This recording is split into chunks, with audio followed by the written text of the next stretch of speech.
अस्सलाम वालेकुम।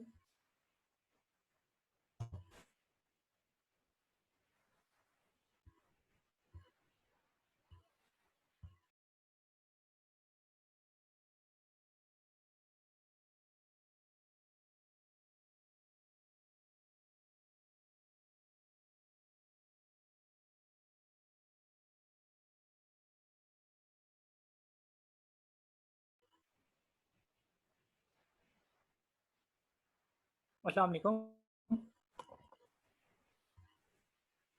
वालेकुम सलाम। बस हम 1 मिनट में स्टार्ट करते हैं, जैसे लोग क्योंकि ज्वाइन कर रहे हैं तो 1 या 2 मिनट में आप स्टार्ट करते हैं।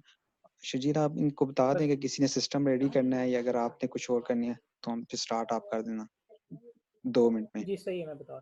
मेरी आवाज़ का कोई इशू तो नहीं आ रहा? बस मुझे काइंडली नहीं, फिलहाल तो कोई इशू नहीं आ रहा, फिलहाल ऑल गुड। चलें ठीक है, दैट्स। अच्छा, मैंने लिंक शेयर किए हैं आप लोगों को। गूगल कोलैब पे जो नोटबुक है वो चलानी है आपने। होपफुली सबके पास जीमेल का अकाउंट होगा, तो जस्ट वो रिक्वायर्ड होता है आपको।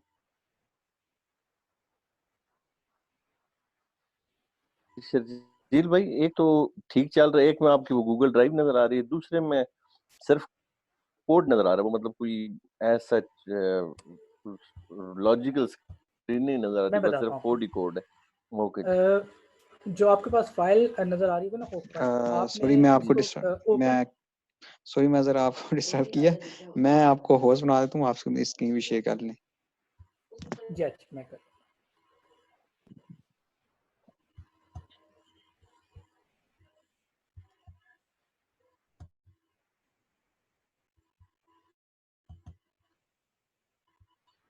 अच्छा जी, जब आप इसको ओपन करेंगे, स्टार्ट कर दूं या अभी वेट करूं?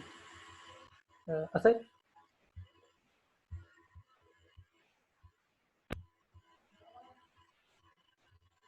हेलो। पहले हमारे साथ 19 बंदे थे, अभी 14 हो गए हैं, शायद 5 रह गए हैं। बस मेरा ख्याल 1-2 मिनट वेट कर लें। अच्छा चल, मैं वेट कर लेता हूं। जी जी सही।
हेलो।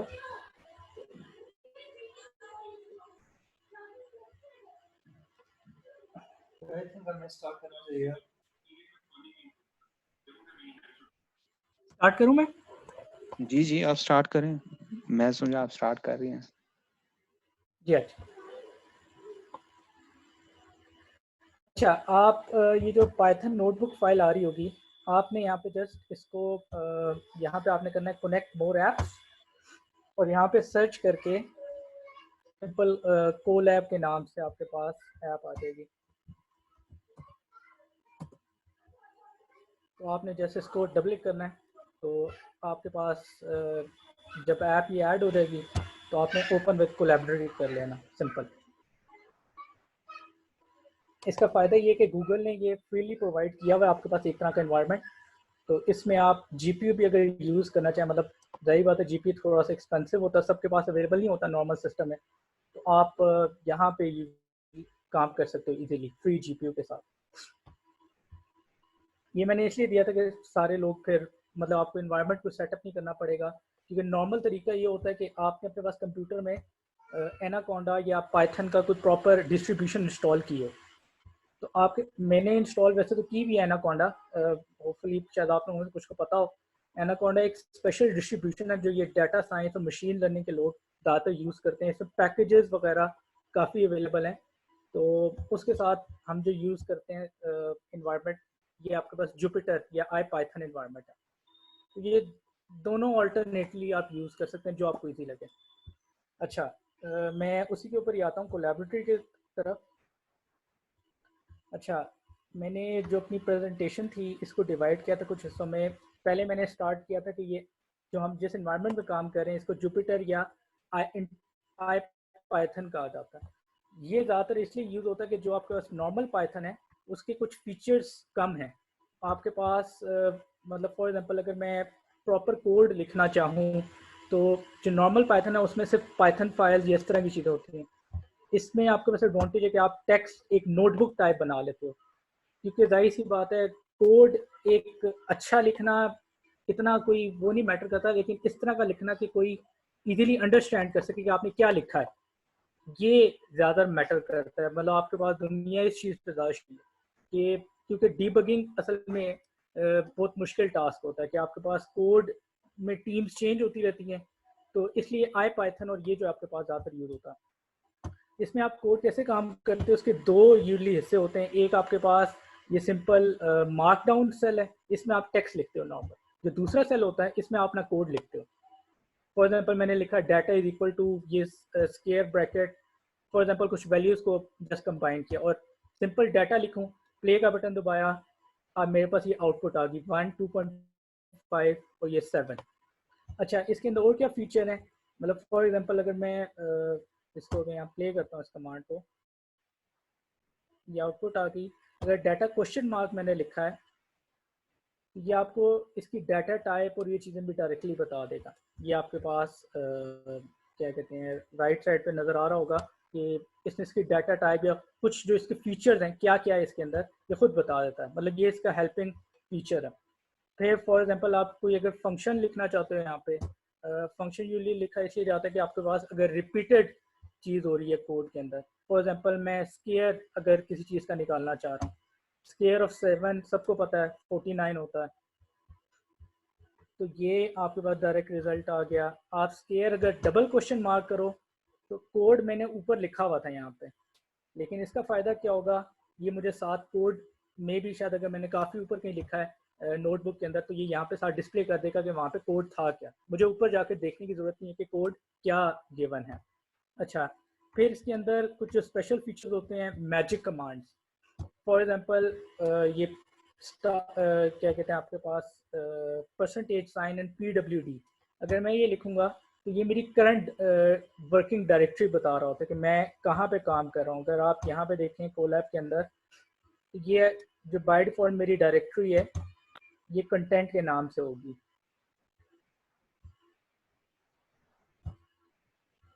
ये डिस्प्ले कर देता है कंटेंट, इसके अंदर मैं वापस चला जाता हूँ। और फिर इसी तरह से आपके पास कुछ स्पेशल मतलब फॉर एग्जांपल, क्योंकि ये तो मैं पाइथन के अंदर कोड चला रहा हूँ, ये सारा ये पाइथन टर्मिनल के साथ कनेक्टेड है, लेकिन अगर मैंने अपने सिस्टम के अंदर कोई चेंज करना है तो मुझे सिस्टम के शेल के साथ कोई कनेक्शन चाहिए होता है। तो अगर मैंने शेल कमांड एग्जीक्यूट करनी है, मतलब फॉर एग्जांपल पाइथन में आपने पैकेजेस ने डाउनलोड करने होते हैं जो आपको रिक्वायर्ड हैं, लेटेस्ट वर्जन या जो भी है, तो उसके लिए फिर आपका सिंपल क्या है कि आप ये एक्सक्लेमेशन मार्क और आगे एक कमांड दो। फॉर एग्जांपल ls की कमांड जो है ये आपके पास सिंपल रिप्रेजेंट कर रही होती है कि मेरी क्या कहते हैं डायरेक्टरी के अंदर क्या डाटा पड़ा हुआ है। अच्छा, ये तो आई पाइथन के कुछ थोड़े से फीचर्स से आगे मैं आता हूँ नमपाई की तरफ। जो हमारे पास नॉर्मल पाइथन है वो क्या कहते हैं, हम ये डाटा साइंस और फॉर एग्जांपल मशीन लर्निंग पे आगे अगर जाना चाहें तो उसके लिए प्रॉपरली सूटेबल नहीं है, क्योंकि इसके अंदर जो कुछ डाटा टाइप्स हैं वो क्या कहते हैं, उनमें मैथमेटिकल ऑपरेशंस करना और वो सारे जो हैं वो इतना आसान नहीं है।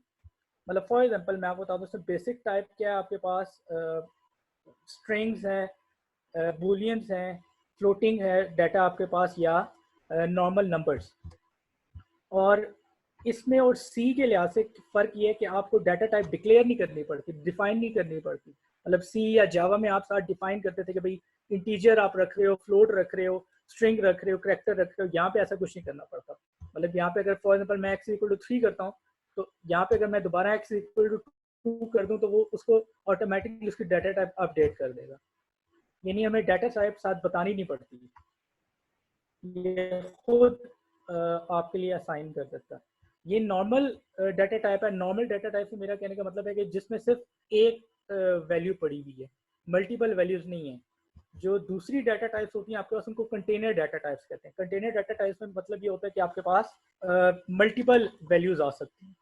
जो पाइथन के पास बिल्ट इन है वो आपके पास लिस्ट सबसे ज़्यादा यूज़ होने वाली है। ऊपर जो मैंने स्क्वायर ब्रैकेट्स यूज़ की थी, ये आपके पास लिस्ट डाटा को रिप्रेजेंट कर रही होती है। लिस्ट डाटा जो है सबसे ज़्यादा यूज़ होने वाला, आपको ज़्यादातर कोड आप कहीं देखोगे तो लिस्ट नज़र आएगा, क्योंकि इसमें कोई फीचर जो आप काम करते हो वो इजीली अवेलेबल है। इसके अलावा डिक्शनरी यूज़ होता है। डिक्शनरी उसमें थोड़ा सा ये फ़र्क है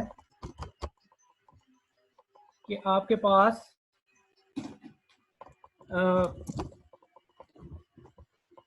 डिक्शनरी में थोड़ा सा ये फ़र्क आ रहा था कि यहाँ पे जब हम इंडेक्सिंग करते हैं, इंडेक्सिंग का मतलब होता है कि ये किस पोजीशन पे डाटा पड़ा हुआ है आपके। मतलब फॉर एग्जांपल ये 3 जो है पोजीशन 0 पे पड़ा हुआ है, ये सॉरी क्या कहते हैं 1 जो है पोजीशन 1 पे पड़ा हुआ है, और ये जो 2 है पोजीशन नंबर 2 पे पड़ा हुआ है।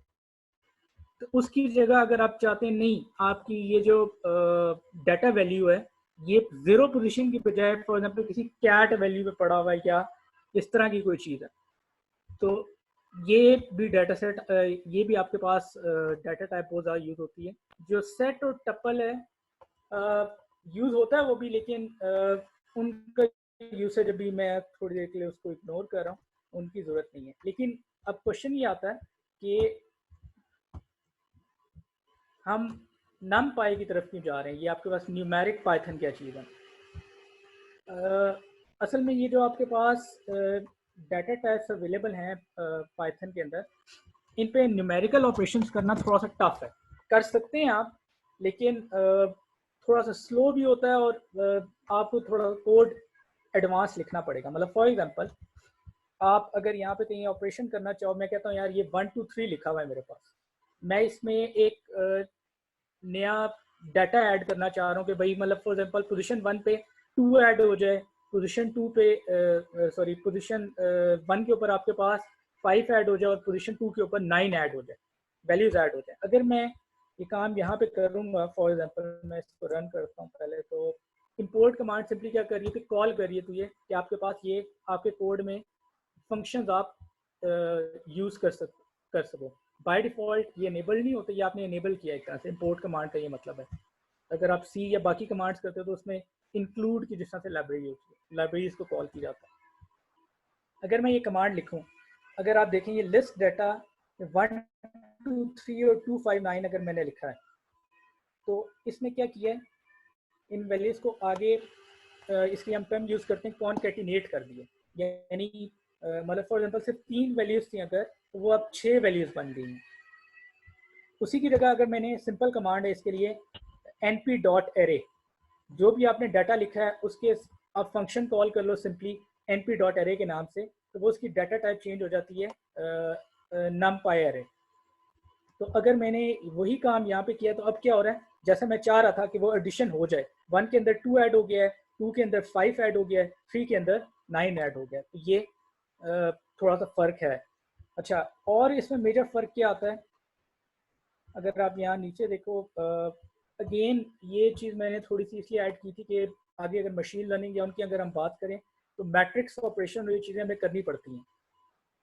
तो ये नमपाई एरेज आपको डायरेक्टली ये ऑपरेशन देते हैं कि आप सिंपली मल्टीप्लाई का ऑपरेशन लिखो या इस तरह लिखो तो आपके पास ये मल्टीप्लाई और इसके ऑपरेशन कर देते हैं।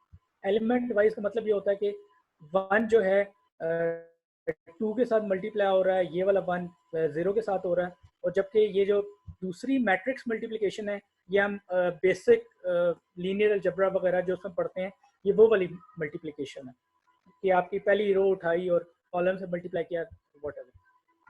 अच्छा, अगेन इसमें फ़र्क मेन क्या आता है? अच्छा, इसमें अगर आप चाहते हैं, फॉर एग्जांपल मैं कहता हूँ कि भाई मैंने पहली रो उठानी है या पहला कॉलम उठाना है, तो आप इसमें सिंपली जस्ट रो नंबर और कॉलम की जगह कॉलम यूज़ कर लो। ये चीज़ें आप कर सकते हो कि कौन सा डाटा उठाना है आपने, ये सारी चीज़ें बताई जा सकती हैं। लेकिन मेन इसका सबसे बड़ा एडवांटेज क्या है कि आपके पास ये नॉर्मल जो आपके पास बिल्ट इन ऑपरेशन होते हैं पाइथन के, उनके मुकाबले में जो नमपाई आपके पास क्या कहते हैं प्रोवाइड करता है, वो बहुत फास्ट प्रोवाइड करता है। फॉर एग्जांपल आप यहाँ पे देखो कि एक दफ़ा एग्जीक्यूट होने के लिए शायद इसको 167 मिली सेकेंड लगे हैं, जबकि नमपाई का जो रिजल्ट है वो 351 माइक्रो सेकेंड्स में आया। मिली सेकेंड 10⁻³ होता है और माइक्रो सेकेंड होता है 10⁻�6, यानी तकरीबन 100 टाइम्स का फ़र्क है स्पीड के मुकाबले में। अच्छा, लेकिन स्टिल नमपाई थोड़ा सा पुराना ऑप्शन है। पहले आपके पास इतने अच्छे पैकेजेस नहीं होते थे, आपके पास लोग ज़्यादातर पहले यूज़ करते थे आर और इस तरह की लैंग्वेजेस, तो उसके मुकाबले के लिए यहाँ पे लोगों ने क्या किया कि पैकेजेस एडवांस ने बनाए। उनमें सबसे मशहूर पांडास असल में यूज़ क्या कहते हैं उसी को ही कर रहा होता है नमपाई को, लेकिन इसने फंक्शन ऐसे अच्छे बनाए हुए हैं कि आप इजीली उन पर काम कर सकते हो।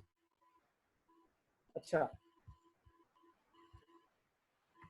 आप इसको कैसे कॉल करते हो? Simply import pandas as pd. आप इंपोर्ट पांडास भी लिखो, एज यूजली क्या होता है अगर आप उसका शॉर्ट नेम डिफाइन करना चाह रहे हो। इसमें जो डाटा टाइप्स हैं दो ही मेन है, एक सीरीज के नाम से होती है और एक आपके पास डाटा फ्रेम होती है। सीरीज में क्या होगा कि आपके पास अगर सिंगल कॉलम का डाटा है तो हम सीरीज कहेंगे उसको। अगर आपका जो डाटा सेट है उसमें क्या कहते हैं मल्टीपल कॉलम्स हैं, यूजली जब डाटा सेट की बात करते हैं तो आपकी जो रो होती है उसमें एक एग्जाम्पल पड़ी होती है, कॉलम में एक कोई एट्रीब्यूट पड़ा होता है। मतलब फॉर एग्जांपल मैं कहता हूँ कि भाई मेरे पास अगर पॉपुलेशन का कोई डाटा है तो फॉर एग्जांपल पॉपुलेशन 1 पे फॉर एग्जांपल मैं कहता हूँ जी शर्जील है, तो शर्जील का क्या कहते हैं आपके पास first name, last name, education, फिर क्या कहते हैं जेंडर और ये क्या कहते हैं इनकम, ये सारे जो है आपके पास शर्जील यहाँ पे एक बन जाएगा कि आपके पास ये एक एग्जाम्पल है और इसके एट्रीब्यूट्स क्या क्या हैं, इसका फर्स्ट नेम, लास्ट नेम और ये सारे। तो कॉलम में यूजली ये वाली इंफॉर्मेशन आ जाएगी। तो यूजली मैंने यहाँ पे आप नीचे देखोगे यहाँ पे मैंने एग्जांपल दी हुई है क्या कहते हैं आपके पास अमेरिका के फॉर एग्जांपल सिटीज़ हैं, कैलिफोर्निया, टेक्सास स्टेट्स सॉरी, तो उनका क्या कहते हैं आपके पास एरिया और पॉपुलेशन, इसकी इंफॉर्मेशन अगर आप ऐड कर रहे हो तो आपके पास यहाँ पे एक डाटा फ्रेम बनाया जा सकता है। कैलिफोर्निया की पॉपुलेशन फॉर एग्जांपल यहाँ पे लिखी हुई है ये है, और एरिया फॉर एग्जांपल, अगेन ये इंफॉर्मेशन कहीं से उठाई होगी मैंने, लेकिन जैसे एक डाटा सेट की फॉर्म में ये यूजली प्रोवाइड किया। ये आप नमपाई में भी कर सकते हो, नॉर्मल पाइथन में भी शायद कर सकते हो, लेकिन यूजली इसमें इसलिए किया जाता है कि ये यूजली थोड़ा फास्ट होगा और जो इसके साथ आपको फंक्शंस प्रोवाइड किए जाएंगे वो नॉर्मल पाइथन में लिखना शायद मुश्किल होगा थोड़ा सा। अच्छा, अगेन यहाँ पे जो मेन काम की हम काम करना चाह रहे थे, हम ये करना चाह रहे थे कि आपके पास अगर कोई डाटा सेट अवेलेबल हो, यहाँ पे मैंने ये किया था कि आपके पास यहाँ पे मैं ये करता हूँ, पहले उसको नॉर्मल पाइथन में रीड करके बताता हूँ कि आप कैसे रीड करोगे कोई डाटा सेट। ये जो सिंपल कमांड बीच में दी हुई है ये आपके पास डाउनलोड करेगा उसको क्या कहते हैं एक डाटा सेट को, सिंपल एक मूवी डाटा सेट है। ये शायद आप लोगों ने देखा होगा कि जो हम डाटा कैंप में शायद कुछ क्लासेस वगैरह में मूवीज़ का एक डाटा यूज़ होता है ये उससे मिलता जुलता डाटा। पाइथन में आप सिंपल यूज़ करोगे ओपन की कमांड और एक रीडर आपको कॉल करना पड़ता है। यहाँ पे अगर मैं लिखता हूँ इसको, आउटपुट अभी कोई भी नहीं आएगी।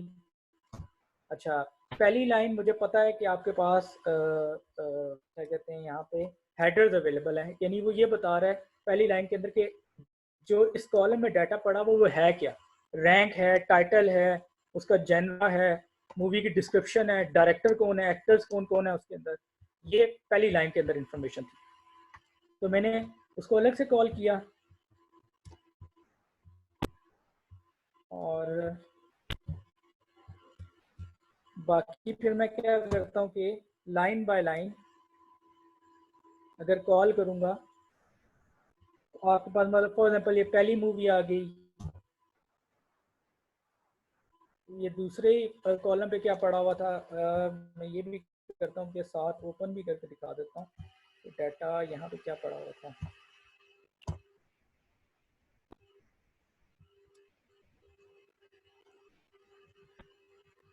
ये जो आपकी फाइल पड़ी हुई है डाउनलोड हुई है, आप उधर लेफ्ट साइड में भी देख सकते हो, ये CS की फाइल होती है आपके पास। यूजली सबसे ज़्यादा जो आपको डाटा मिलेगा ये यूजली एक स्टैंडर्ड है, एक कॉमा सेपरेटेड फाइल कहते हैं इसको, वैल्यूज़। तो इसमें यूजली आपको मिलता है, ये आप नॉर्मल एक्सेल में ओपन कर सकते हो।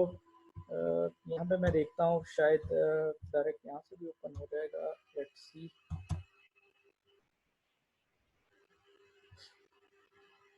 अगर आप ओपन करना चाहो तो यहाँ से भी डायरेक्ट हो जाता है, वैसे मैं देखता हूँ एक्सेल में भी होपफुली हो जाएगा।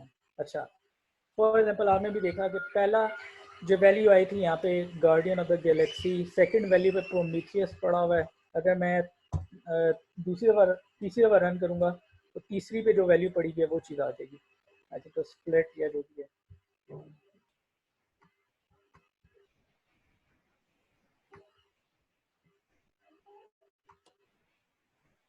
स्प्लिट, हॉरर, थ्रिलर, जो भी उसकी इंफॉर्मेशन वहाँ पड़ी हुई।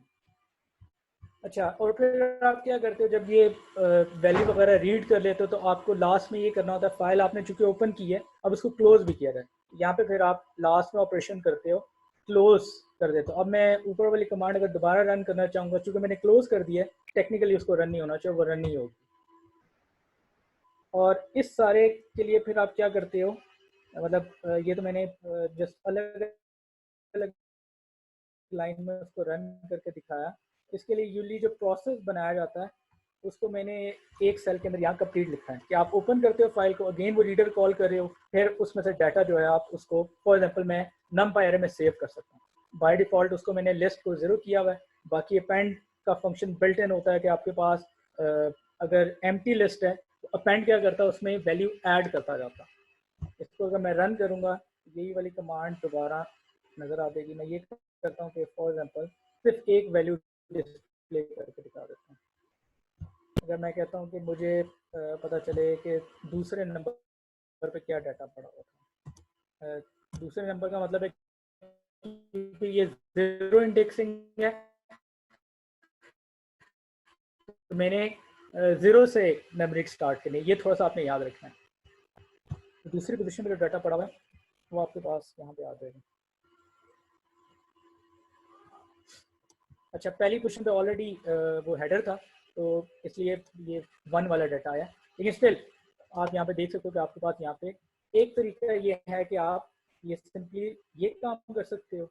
उसकी जगह पांडा के थ्रू अगर आपने रीड करना है तो आपने सिंपल एक ये कमांड लिखनी है pd.read_csv, सिंपल पाथ देना है और उसको कहना है कि भाई ये जो मेरे पास फाइल है इसमें क्या कहते हैं सेपरेशन क्या है, कॉमा सेपरेटेड फाइल है तो आप डिलिमिटर यहाँ पे कॉमा लिखोगे।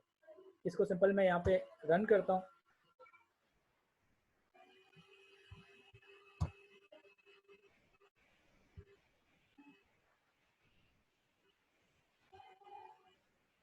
अच्छा, यहाँ पे अगर कोई क्वेश्चन है या क्वेरी है आप शेयर कर सकते हैं। मैं होपफुली ज़्यादा फास्ट तो नहीं जा रहा।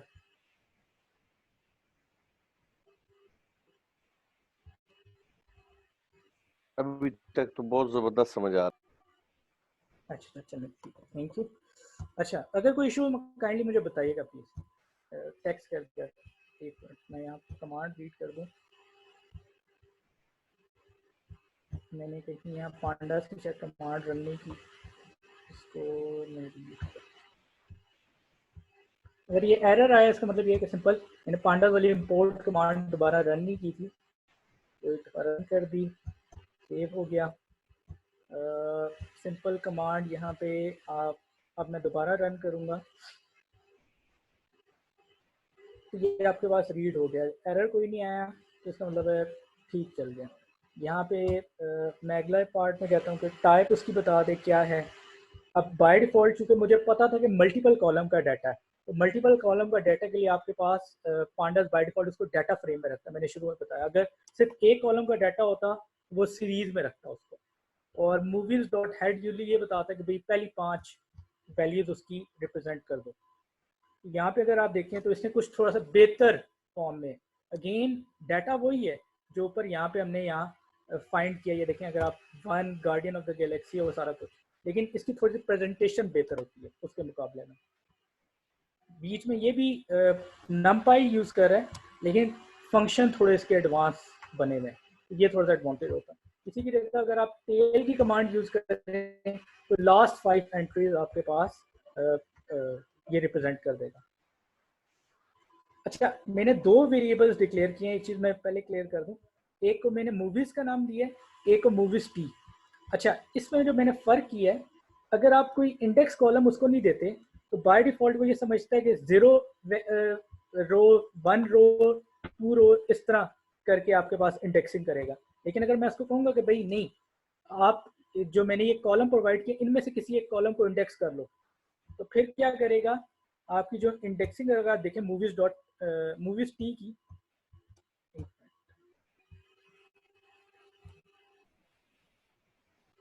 मूवीज डॉट टी में आपको नजर आएगा कि यहाँ पे अब 0 1 2 नहीं आ रहा आपके ये लेफ्ट साइड पे, यहाँ पे आपके पास अब इंडेक्स बन गया है आपकी क्या कहते हैं जो कॉलम था टाइटल, यानी अब आप फॉर एग्जांपल मूवीज को उनके टाइटल से कॉल कर सकते हो। अच्छा, इसमें जो सबसे इम्पोर्टेंट कमांड हम यूज़ करते हैं, अगर आपको अपने डाटा सेट की समरी चाहिए तो मूवीज डॉट इन्फो ये आपके पास समरी जनरेट कर देती है।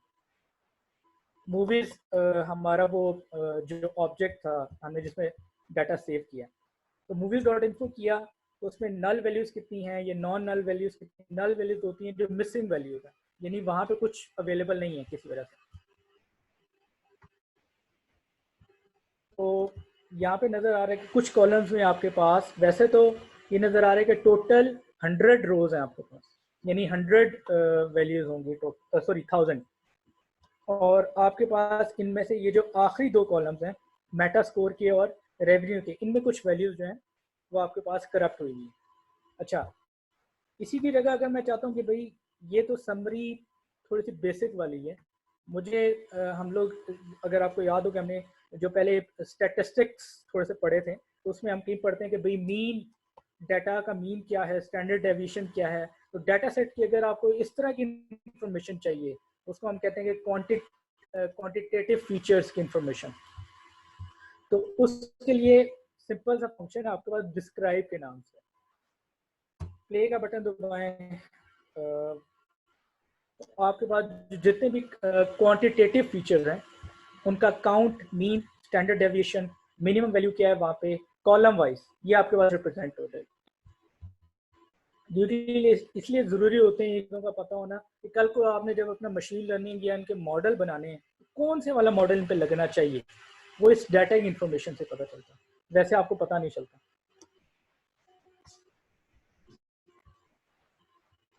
और चूंकि क्वांटिटेटिव फीचर्स इसमें जो थे उसके अलावा भी फीचर्स हैं, मतलब फॉर एग्जांपल अगर आप पे देखें मेटा स्कोर या इस तरह कुछ, इसने शायद कुछ का इंफॉर्मेशन नहीं दी टाइटल की फॉर एग्जांपल, या डायरेक्टर्स की इंफॉर्मेशन नहीं है क्योंकि वो क्वांटिटेटिव फीचर्स नहीं है, वो टेक्सचुअल डाटा होगा। तो अगर आप चाहते हैं उन पर भी इंफॉर्मेशन आए तो आप यहाँ पे simply include is equal to all लिख दें। अगर आप ये रन करेंगे तो अब जितने भी कॉलम्स हैं उन सब की इंफॉर्मेशन आएगी, लेकिन अगर आप फ्रीक्वेंसी और मीन और उन चीज़ों की बात करेंगे तो कुछ आपके पास जाहिर बात है क्योंकि वो क्वांटिटेटिव फीचर्स नहीं है, उनका मीन स्टैंडर्ड डेविएशन कैलकुलेट नहीं हो सकता। तो इसलिए ये आप पे डिपेंड करता है कि आप किस फॉर्म में इसको डिस्प्ले करना चाहते हैं। अच्छा, यूजली जो सबसे ज़्यादा इशू आता है आपके पास डाटा सेट्स के अंदर, नल वैल्यूज यानी मिसिंग डाटा जो शायद करप्ट हो गया है, क्या हुआ है, वो मैटर करता है। तो इसके लिए काफ़ी फंक्शंस आपके पास होते हैं बिल्ट इन। तो इनमें एक नल है, अगर आप यहाँ पे देखें नल, अगर आप इस नल अगर यूज़ करें तो जहाँ जहाँ उसको नल वैल्यू नज़र आएगी यानी मिसिंग वैल्यू नज़र आएगी, वहाँ पे उसको वो ट्रू कर देगा। तो अगर आप चाहते हैं कि आपके डाटा सेट में से ये इंफॉर्मेशन ख़त्म की जाए, कि यूजली मिसिंग डाटा क्या कर रहा होता है कि आपके पास अगर आप इन पर मशीन लर्निंग मॉडल ये चीज़ें चलाएंगे तो यूजली आपके रिजल्ट अजीब से आएंगे। तो यूजली हम क्या करते हैं, या तो इनको मीन वैल्यू से रिप्लेस कर देते हैं या डिलीट कर देते हैं। तो बाय डिफ़ॉल्ट जो स्टैंडर्ड है कि आपके पास यूजली ड्रॉप कर दिया जाता है, तो आप बिल्ट इन फंक्शन यूज़ करेंगे ड्रॉप एन ए के नाम से। अगर मैं इसको प्ले करूँ, इसमें मैंने फंक्शन लगाया, तो अगर आप देखें जहाँ जहाँ उसको नल वैल्यूज नज़र आई, उसने आपके पास वो डाटा ही डिस्कार्ड कर दिया, वो रोज़ डिलीट हो जाती हैं। तो आपके पास 833 ऐसी वैल्यूज थी जिनमें किसी भी कॉलम में नल वैल्यू नहीं थी। तो आपका जो नया डाटा सेट है उसमें जाहिर सी बात है नल वैल्यूज ख़त्म हो गई। लेकिन अगर आप कहते हैं नहीं, ये तो रोज़ डिलीट हो गई हैं, अब फॉर एग्जांपल मैं कहता हूँ कि शायद रेवेन्यू आपके लिए मैटर नहीं करता, आपके प्रॉब्लम के लिए आप रेवेन्यू पे काम नहीं करना चाह रहे थे, या मेटा स्कोर जिनमें नल वैल्यूज थी ओरिजिनली, आप उन कॉलम्स को डिलीट करना चाह रहे हो, तो उसके लिए आप क्या लिखोगे यहाँ पे, simple x is equal two columns. अगर आप ये चीज़ लिखोगे तो उसका एडवांटेज ये होगा कि अब आपके पास इंस्टेड ऑफ रोज डिलीट हो, आपके वो कॉलम्स जहाँ पे मिसिंग वैल्यूज थी वो डिलीट हो गई। आपके पास 11 के बजाय अब क्या कहते हैं यहाँ पे 9 कॉलम्स रह गए, सॉरी 10 कॉलम्स रह गए 0 से 9।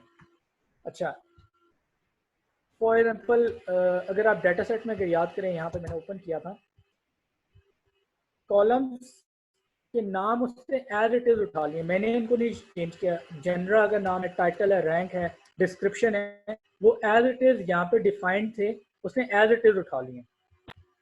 तो अगर मैं चाहता हूँ नहीं इनको, फॉर एग्जाम्पल मैं कहता हूँ नहीं डिस्क्रिप्शन की जगह मैं कुछ और नाम देना चाहता हूँ या डायरेक्टर की जगह कुछ और नाम देना चाहता हूँ, तो वो चेंज किया जा सकता है। आप सिंपली यहाँ पे ड्रॉप रीनेम की कमांड दें और जिस कॉलम को चेंज करना चाह रहे हैं उसका नया नाम एज ए डिक्शनरी की फॉर्म में आप दे दें। इस फॉर्म में अगर आप देंगे, अगर मैं यहाँ पे रन करता हूँ इसको, आपके पास जहाँ पे रेवेन्यू मिलियन था, अगर आप ऊपर देखें यहाँ पे रेवेन्यू स्पेस ब्रैकेट मिलियंस था, उसका नाम अपडेट हो गया यहाँ पे रेवेन्यू अंडरस्कोर मिलियंस। आप कोई भी नाम दे सकते हैं, इट डजंट मैटर, ये तो मैंने सिर्फ टेस्टिंग के लिए किया है। उसी की जगह अगर आप मल्टीपल कॉलम्स को भी चेंज करना चाह रहे हैं तो एक लाइन में वो भी कर सकते हैं।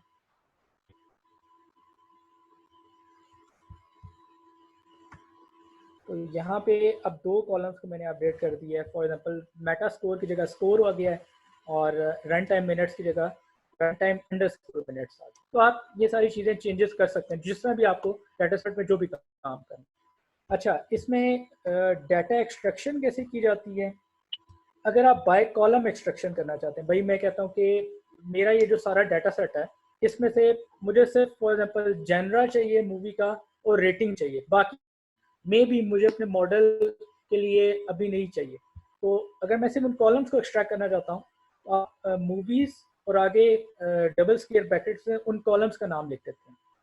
अगर मैं सिंपल ये कमांड लिखूँ, आपके पास सिर्फ ये 2 कॉलम्स बाहर आ गए, जनरा और रेटिंग। ये हेड मैंने ऐसे लिखा कि सिर्फ 5 वैल्यूज को रिप्रेजेंट कर रहा हूँ। इसी की जगह अगर मैं कहता हूँ नहीं, मैं एक रो वाइज डाटा एक्सट्रैक्ट करना चाहता हूँ, तो उसके लिए 2 तरीके होते हैं। आप क्या कहते हैं उसको, बाय लोकेशन भी निकाल सकते हैं। बाय लोकेशन का मतलब है कि आप इंडेक्स वैल्यू दें उसकी, इंडेक्स पे आपने क्या डिफाइन किया। तो अगर मैंने भी थोड़ी देर पहले बताया था, ये जो मैंने मूवीज टी डिफाइन की है, इसमें इंडेक्स मैंने मूवी का नाम रख दिया है। यहाँ पे एलओसी में मैंने प्रोमीथियस अगर किसी मूवी का नाम होगा तो उसको अगर सर्च किया है तो आपके पास सिर्फ उस मूवी की डाटा जो है, यानी वो रो आपके पास बायर आ गई। उसी की जगह अगर मैं कहता हूँ नहीं, मैंने उसका इंडेक्स वाइज डाटा निकालना है, अब मुझे नहीं याद पोजीशन 1 पे प्रोमीथियस पड़ी है या गार्डियन ऑफ गैलेक्सी कौन सी मूवी पड़ी है, मुझे नहीं पता, तो मैं कहता हूँ नहीं, मैं इंडेक्स वाइज करना चाहता हूँ। तो सिर्फ ये जो आपने लॉक लिखा था ना, LOC लोकेशन, उसको आप रिप्लेस कर दोगे आई लॉक से, इसको हम कहते हैं इंडेक्स लोकेशन।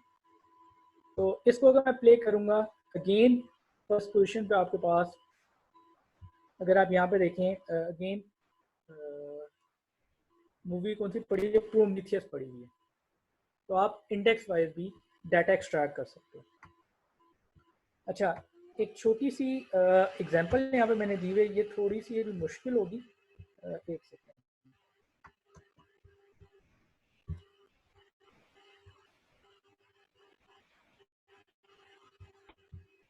अच्छा, यहाँ पे मैं सिंपल ये कह रहा हूँ कि आप कोई सबसेट ऑफ डाटा एक्सट्रैक्ट करना चाह रहे हैं जो खास कुछ कंडीशंस को फॉलो करना चाह रहे हैं।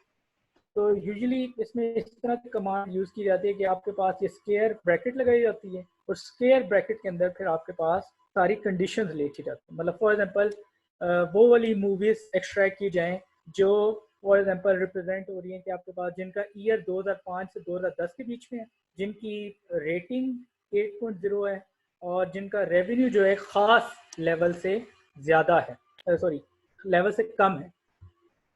ये एंड बता रहा होता है कि आपके पास ये तीनों कंडीशंस जो सेटिस्फाई कर रहे हैं, सिर्फ वो वाला डाटा निकाल के दो। अच्छा, ये चीज़ मैंने इसलिए ऐड की थी कि जिस दिन प्रेजेंटेशन ये होनी थी उससे एक दिन पहले किसी पार्टिसिपेंट ने कहा था कि इसका हम SQL के साथ क्या रिलेशनशिप कैसे निकाल सकते हैं, तो वो थोड़ा सा मैं ये चाह रहा था, तो मैंने ये चीज़ यहाँ पे ऐड की है। होपफुली आप में से जिन्होंने SQL का सेशन अटेंड किया था, तो आप क्या करते हो, SQL के अंदर अगर कमांड लिखते हो select top 5 star from movies, star का मतलब होता है कि ऑल कॉलम्स, मूवीज आपके क्या कहते हैं डाटा सेट का नाम है या आपकी वो वहाँ पे डाटा बेस है, और आप कह रहे हो कि मुझे टॉप 5 वैल्यूज चाहिए। यही काम जो आप SQL में करते हो यहाँ पे पांडास के अंदर, वो काम कैसे करोगे, मूवीज डॉट हेड 5 ना भी लिखे, वो बाय डिफॉल्ट 5 डाल लेता हूँ। अगर मैं 10 करना चाहूँ, टॉप 10 वैल्यूज चाहिए, तो यहाँ पे 10 देना पड़ेगा। मतलब इसके अंदर डिफ़ॉल्ट 5 खुद भी जा रहा होता है, ज़रूरत नहीं होती। अच्छा, इसी की जगह अगर मैं कहता हूँ सिलेक्ट स्टार फ्रॉम मूवीज़, यानी इसका मतलब होता है कि ऑल कॉलम्स फ्रॉम मूवी, तो मैं सिंपल अगर मूवीज़ लिख रहा हूँ तो ये वही काम कर रही है जो आपके पास ऊपर SQL कमांड काम कर रही है।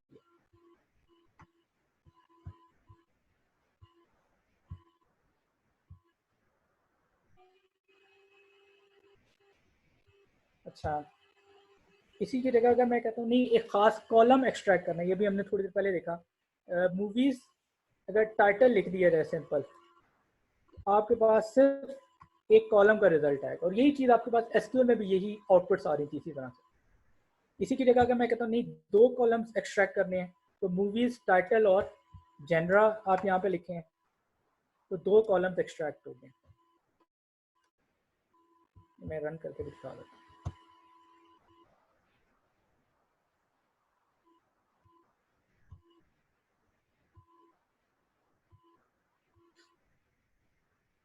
ये सिंपल कमांड रन हुई, 2 कॉलम्स एक्सट्रैक्ट हो गया, आपके पास एक नया डाटा सेट आ गया।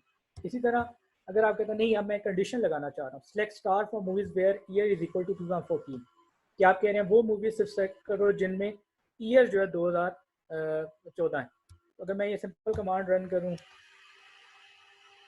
इसमें मैं सिर्फ कह रहा हूँ कि movies of year is equal to 2014, तो सिर्फ वो मूवीज आपके पास यहाँ आएंगी जो 2014 में रिलीज होंगी। तकरीबन 98 मूवीज, ये नीचे वो साथ बता भी रहा है, 98 रोज इनटू 12 कॉलम्स।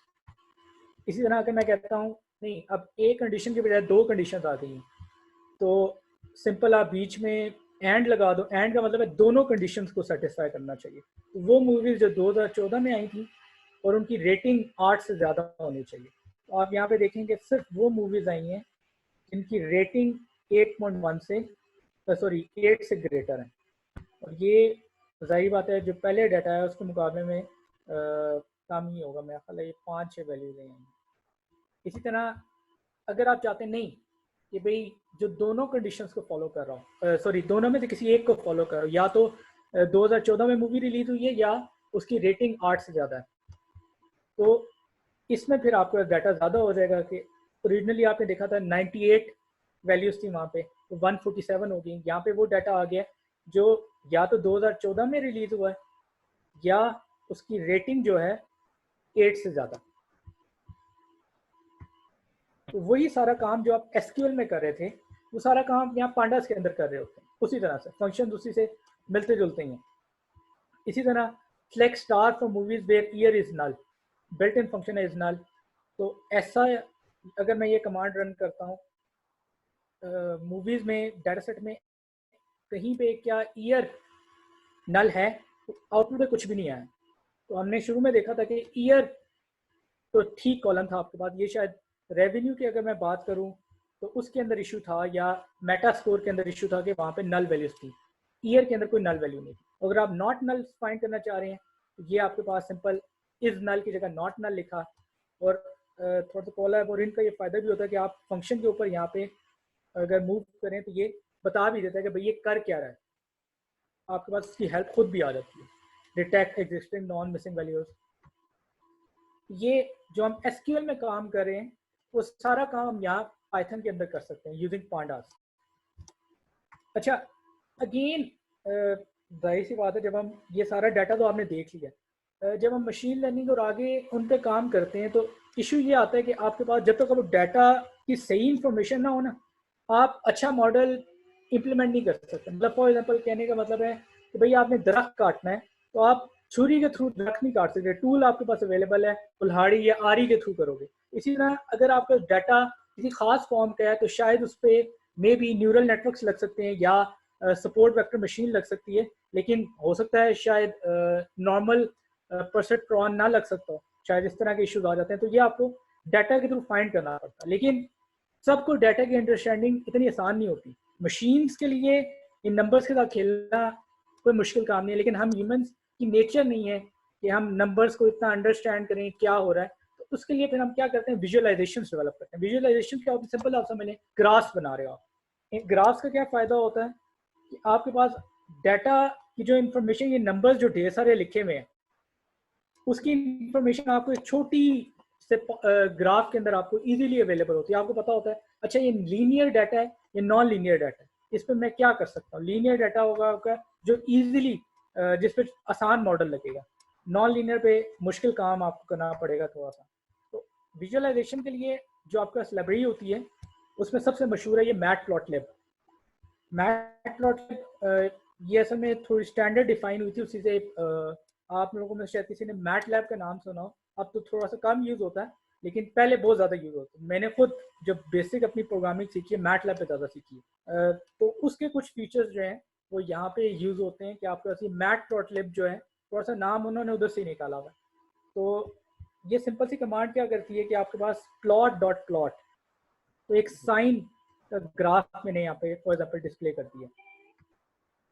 अच्छा, उसी की जगह अगर मैं कहता हूँ कि नहीं एक ही ग्राफ पे मल्टीपल प्लॉट्स रिप्रेजेंट करने हैं, तो आप सिंपल प्लॉट की कमांड मल्टीपल टाइम यूज़ करो और इसके आगे ये डिफरेंट पैरामीटर्स होते हैं।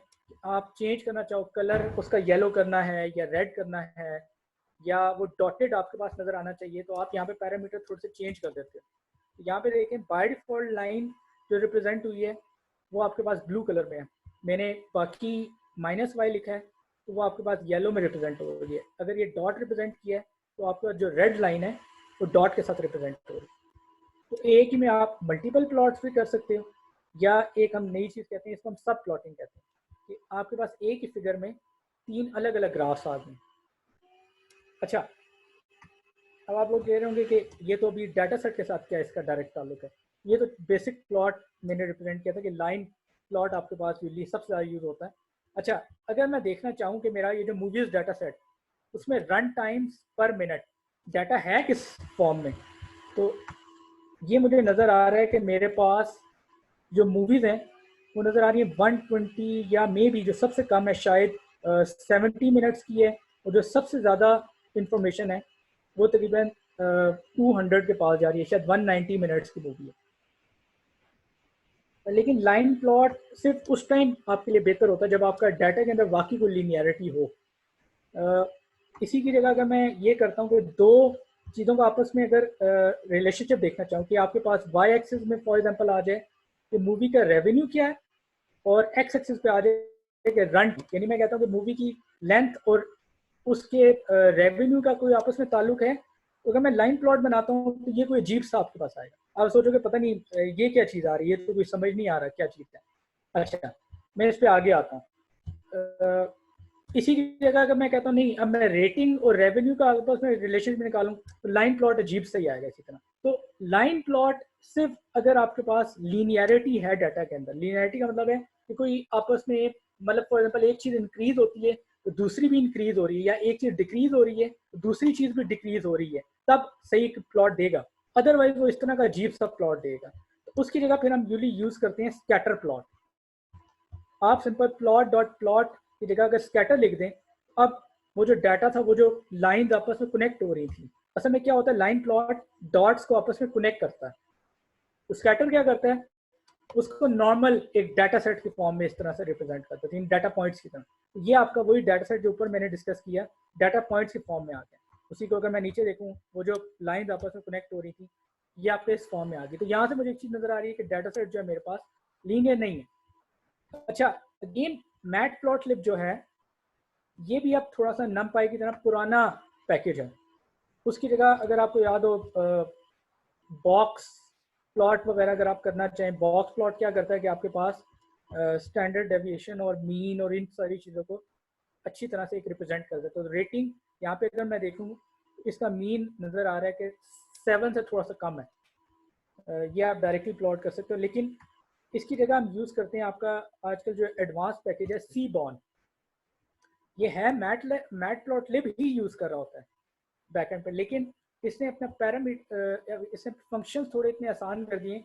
आप जो एडवांस फंक्शन लिखना चाहते, उसकी जगह आप एक दो लाइंस लिखो, आपके लिए इजीली वो सारा काम कर सकता है। फॉर एग्जांपल, यहाँ पे मैंने एक प्लॉट दिया हुआ है कि आपके पास कैटेगरी प्लॉट करो कि ईयर वाइज काउंट करो कि आपके पास मूवीज़ का डाटा जो है हर साल कितनी मूवीज़ रिलीज हुई हैं। 2006 की जो मूवीज़ हैं मे बी 50 से शायद कम हैं। सबसे ज़्यादा जो है 2016 की जो मूवीज़ हैं उनका डाटा आपके पास यहाँ अवेलेबल है। तो ये सिंपल आप कमांड लिख के यूज़ कर सकते हो। इसी की जगह जो सबसे मशहूर प्लॉट हम यूजली यूज़ करते हैं मशीन लर्निंग से पहले, इसको हम कहते हैं पेयर प्लॉट। पेयर प्लॉट क्या करता है कि हर जो आपका पैरामीटर है डाटा सेट के अंदर, मतलब फॉर एग्जांपल मैं कहता हूँ रैंक, रैंक को आगे कंबाइन करता है, सॉरी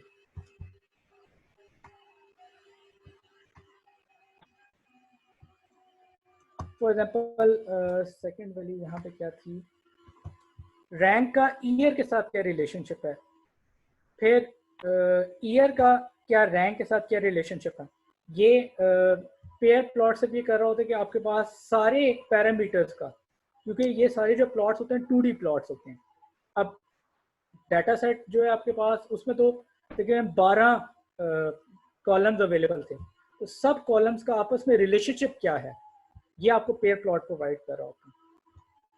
आपके पास इसका फ़ायदा ये होगा कि इन पेयर प्लॉट्स को देखते हुए कल को आपने कोई मशीन लर्निंग एल्गोरिथम इस पर अप्लाई करना है, तो मैं देख सकता हूँ अच्छा ये डाटा जो है ये तो लीनियर इंफॉर्मेशन नहीं दे रहा, तो इस पर मैं शायद नॉर्मल ऑपरेशन नहीं लगा सकता।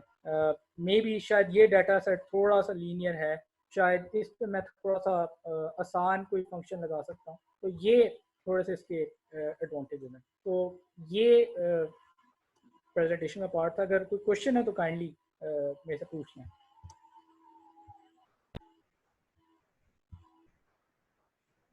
हेलो जी, सिंगल लाइन एक्सप्रेशन, ये कि मजा आ गया। अच्छा सर,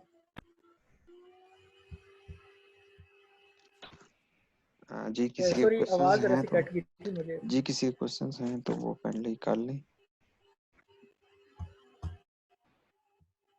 सॉरी सही, कोई क्वेश्चन है काइंडली, डाटा मैंने सारा शेयर कर दिया आपके साथ। कोई क्यूरी है, मैंने लिंक्स भी साथ जहाँ से कुछ डाटा उठाया था, कुछ उसको आसान किया। वही बात है, कुछ समरी यहाँ पे अवेलेबल होगी। अगर आप डिटेल देखना चाहें तो लिंक्स सारे अवेलेबल हैं जहाँ से मैंने डाटा यूज़ किया। तो अगर फिर भी कोई क्यूरी है। जी एक सर क्वेश्चन था शर्जील, जी जी सर आपने कहा था डाटा डाटा प्लॉट करके हम देखते हैं कि किस टाइप का हम एल्गोरिथम इस पे अप्लाई कर सकते हैं। जी जी ये तो इसको थोड़ा सा इसको एक्सप्लेन कीजिएगा कि फर्दर डिक्शनरी मशीन लर्निंग में या डीप लर्निंग में किस तरह कोई एग्जांपल है कि जिससे कोई बेसिक एग्जांपल हो। अच्छा, असल में यूजली जो आपका मॉडल होते हैं यहाँ पे, खैर मशीन लर्निंग वाला पार्ट प्रोसेस से आगे आता है, लेकिन स्टिल अगर आप यहाँ पे कोई डाटा सेट देखें, अगर आपके पास ये डाटा पॉइंट्स अवेलेबल हैं, आपके पास जो यूजली मॉडल्स होते हैं, लीनियर मॉडल्स होते हैं, ये नॉन लीनियर मॉडल्स होते हैं। मतलब फॉर एग्जांपल शायद आपने नाम सुना हो सपोर्ट वेक्टर मशीन का, SVM. SVM by default linear model है, वो बाय डिफॉल्ट एक लाइन ड्रॉ करता है। अगर आपका डाटा लीनियर नहीं है तो आप एसवीएम लगाएंगे तो आपको रिजल्ट नहीं मिलेगा। तो फिर आपको क्या करना पड़ेगा, उस पर कर्नल या एक्टिवेशन फंक्शन अप्लाई करना पड़ेगा जो आपके डाटा को लीनियराइज करे। तो इस तरह का थोड़ा सा ऑपरेशन होते हैं। जी ठीक है। सही। ओके शर्जील साहब, थैंक यू सो मच। माशाल्लाह बड़ा इंफॉर्मेटिव और इंसाइटफुल सेशन था। इंशाल्लाह we will be open. Thank you so much. हम इंशाल्लाह ओपन रहेंगे डिस्कशन के लिए और क्वेश्चन आंसर के लिए। कल भी इंशाल्लाह हम एक सेशन रखेंगे। सो मेरे ख्याल से कि बेसिकली हमने काफ़ी चीज़ें कवर कर ली हैं। सो अब जो पार्टिसिपेंट्स कह रहे थे कि रिपीट करें, उसके लिए भी थैंक यू सो मच, आपने टाइम निकाला और रिवाइज भी कर दिया। तो जिनकी मेरे ख्याल में जिनकी क्यूरीज वगैरह थी वो रह गई थी, वो इंशाल्लाह आज क्लियर हो चुकी होंगी। So almost this is end of आप लोग इस आवर। कोड को ट्राई कीजिएगा। जी इंशाल्लाह, हाँ जी हाँ, अगर इंशाल्लाह कोई ये इशू हम हो तो शेयर मोस्ट कर वेलकम, देंगे, मुझे शेयर रिकॉर्डिंग भी कीजिएगा। शेयर कर देंगे और जो स्लाइड्स या जो ये फाइल है इंशाल्लाह ये भी शेयर कर देंगे। सो कल के लिए कल एक इंशाल्लाह हमारा एक और सेशन होगा, वो एक और इंशाल्लाह हम सेशन को रखेंगे जो हमारा बेसिकली लास्ट सेशन होगा। उसके अलावा जो आपकी तरफ से इनपुट रिक्वायर्ड है वो बेसिकली ये है कि कल का जो दिन है वो आप सब पार्टिसिपेंट्स के लिए है, ठीक है, कि ब्रिंग योर क्वेश्चंस, ठीक है। फर्स्ट सेशन से लेकर और आज तक जो एंड तक जितने भी हमने सेशंस कवर किए, इसके अलावा जितनी भी आपके लिए क्यूरीज हैं आप उनको लेके आए, प्लस कुछ सजेशंस हैं। जैसा मैंने पहले बताया, हम इसको स्टॉप नहीं कर रहे, हम बेसिकली इसको कंटिन्यू कर रहे हैं इंशाल्लाह रमज़ान में भी। तो क्या टाइमिंग्स रखें, क्या क्या सेशंस करें, bring your feedback with you. कल इंशाल्लाह हम इस पर डिटेल में डिस्कशन करेंगे। और इसके अलावा जितने हमारे जो ट्रेनर थे, स्पीकर जितने भी पार्टिसिपेट जिन्होंने किया है, कुछ आज हैं और कुछ जो नहीं है, मैं उनसे भी रिक्वेस्ट पर्सनली भी रिक्वेस्ट करूँगा कि वो कल लाजमी है, सो दैट हम एक तो उनका भी शुक्रिया कि जिन्होंने टाइम निकाल के ये सेशंस अरेंज किए हैं। अब अगर इन फ्यूचर अगर आप लोग भी पार्टिसिपेट करना चाहते हैं सेशंस में एज अ स्पीकर या आप उसको ट्रेनिंग करवाना चाहते हैं, so do let me know so that we can arrange such sessions. So कल इंशाल्लाह हम डिटेल में फीडबैक भी लेंगे और एक कोर्स हमारा सेशन भी होगा। तो I guess it's time to end the meeting. So thank you so much guys, इंशाल्लाह हम कल मिलेंगे। विजुअल हाइटी विजुअल हाइटी इंशाल्लाह, हाँ जी, सब अपना अपना वो कप लेके ही रखिएगा, चाय अपने साथ रखिएगा जरूर। कप लेके। और वीडियो ऑन ना करना, जो लोग नहीं ला सकेंगे फिर उनको उनके मुंह में पानी आएगा। So thank you so much ji. Okay इंशाल्लाह फिर कल मुलाकात करते हैं। अल्लाह हाफिज।